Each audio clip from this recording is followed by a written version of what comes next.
All right, folks, thanks for being with us today. We are fortunate to have Police Chief Ramon Batista, who's going to talk about a whole bunch of stuff. We are post-protest time in Santa Monica, so I'm sure we're going to want to talk a little bit about that, but we're also, we're post-budget cycle, where a lot of things are happening right now that we can talk to the Chief about. So thanks very much for being here. We appreciate it. For folks who don't know, why don't you just remind folks who you are and how long you've been Chief here in Santa Monica? Okay, my name's Ramon Batista. I'm the police chief for the city of Santa Monica, and I've been here a little bit over 3.5 years. October of this year will actually be my 4th year. Having a blast. I've been in this profession, wow. I think I'm working on my 40th year, and it still feels like the first day of briefing. So I still love it, and I'm having a blast. This city is amazing. Yeah, I didn't realize it had been 4 years, I guess. I mean, everything bleeds together in my head after a while, right? There's just like, there's now, there's past, and there's long past. Like, there's just kind of like amorphous time zones. But yeah, 4 years, that's a while. That's 2 election cycles. That's right? the whole time we were in high school. Yeah, it's a long time. You know how long that feels like, right? Yeah, cool. All right, so let's jump right in, right? So we're recording today, a Friday after we had big protests in Santa Monica. Yeah. And those were protests that were driven by the ongoing ICE and immigration situation, and there's a great deal of tension in the Los Angeles region, right? It's been a high energy, intense period of, I would say, an interesting, so my editorializing on it, an interesting attitudes towards law enforcement, right? Because you've got federal law enforcement that people are quite angry with, and then you've got local law enforcement that isn't actually part of that federal push, and it's just an interesting push and pull. So, why don't you tell us a little bit about how you guys prepared for the protests last week, and how you think the police department did, like grade level, like how do you grade the police department's response to it? Sure. So let me tell you a little bit about my history. So I started down this path of trying to find the middle in law enforcement and government seeking to implement immigration laws, right? So in Arizona in 2010, I was a commander, a captain at that time, and working through the issues of the state bringing SB 1070 and the amount of protest and energy against that law put the police department at the time right in the center of all that. So I had that experience going back to all the way to 2010 of understanding the dynamic that police have to play and that immigration enforcement is not in our realm, and how our role is public safety to essentially de-escalate situations that we're called upon. And so I've brought all of that experience in advocacy around the issue of immigration and fixing our nation's immigration laws here to California. And I feel blessed in that our state had already enacted the California Values Act, so it made it pretty clear that California law enforcement is not going to be engaged in that kind of immigration work. So it makes it even easier to some degree to work through this issue. With respect to the immigration enforcement that's occurred here, I've done a lot of work through our residential associations and neighborhoods to give them an understanding of what our role is going to be and my history behind all this.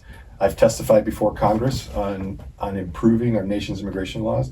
So I've taken all that and then overlaid it with a lot of experience over the course of my career on dealing with protests and trying to find the best way to handle good, successful outcomes.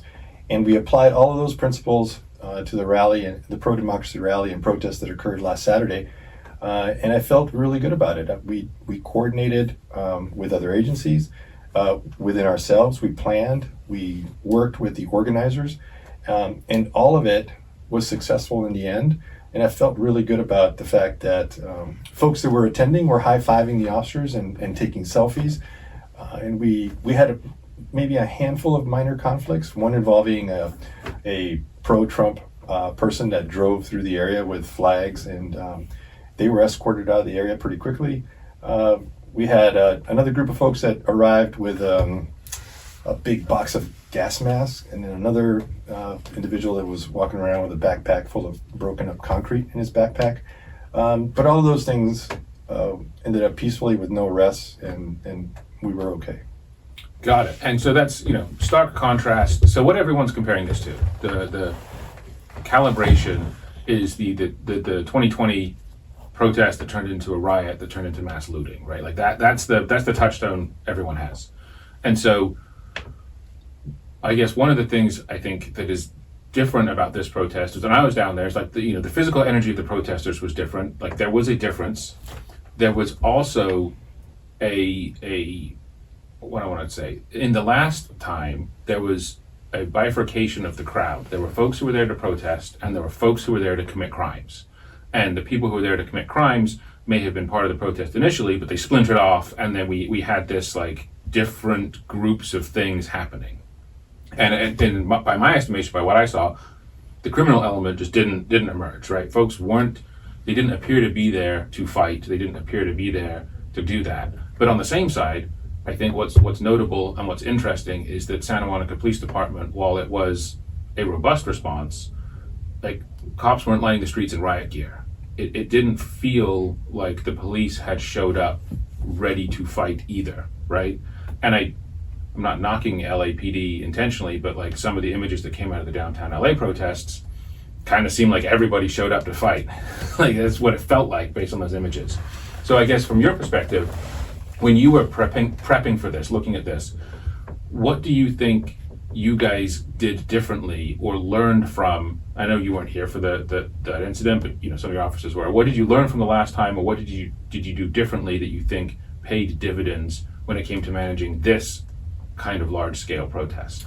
So without a doubt, right, I learned from all the experiences of previous protests in my career, those that went right and those that needed a lot of improvement. And that was one of them, is that initial contact with folks attending a protest or a rally has to be one of engagement. And that's proven for me to be most successful. And that's what we implemented in Santa Monica.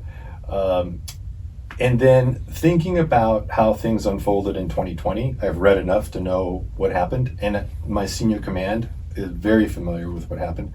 The plan that we implemented made it so that we had all the personnel that we needed to deal with folks at the event, but then we didn't take our eye off Main Street, downtown specifically, Montana.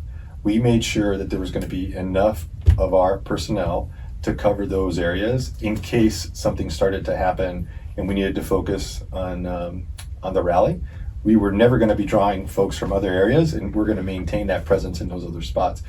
We were also prepared, where we weren't before, to shut down the freeway. So we had a traffic plan to control ingress and egress. We had much better license plate readers, cameras, the drone feed. There were a lot of things going on that we didn't have before. We had assistance from outside agencies. I think Gardena, Ventura County were here. And so all of those things combined, I think, is what helped me feel very confident going into that day, for sure. Got it.